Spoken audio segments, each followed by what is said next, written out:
મનપા solid waste વિભાગ mobile court દ્વારા MG road સહિતના વિવિધ વિસ્તારોમાં પ્રતિબંધિત પ્લાસ્ટિકનું ચેકિંગ હાથ ધરવામાં આવ્યું હતું। ભાવનગર મહાનગરપાલિકા સોલિડ વેસ્ટ વિભાગ મોબાઈલ કોર્ટ દ્વારા શહેરના જુદા જુદા વિસ્તારોમાં ચેકિંગ હાથ ધરવામાં આવ્યું હતું, જેમાં એમજી રોડ સહિતના વિસ્તારોમાં મોબાઈલ વાન કોર્ટ દ્વારા ચેકિંગ હાથ ધરી અને પ્રતિબંધિત પ્લાસ્ટિકનું વેચાણ કરતા અને ઉપયોગ કરતા વેપારીઓ ત્યાં ચેકિંગ કરી દંડનીય કાર્યવાહી ધરાઈ હતી।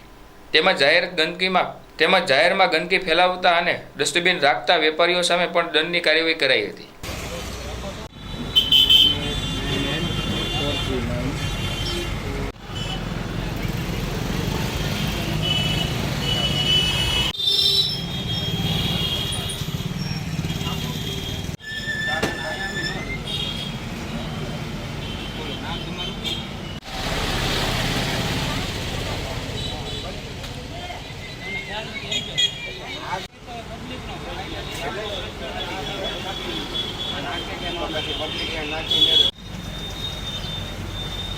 પ્રેસ વાળા આવી ગયો ગરીબમાં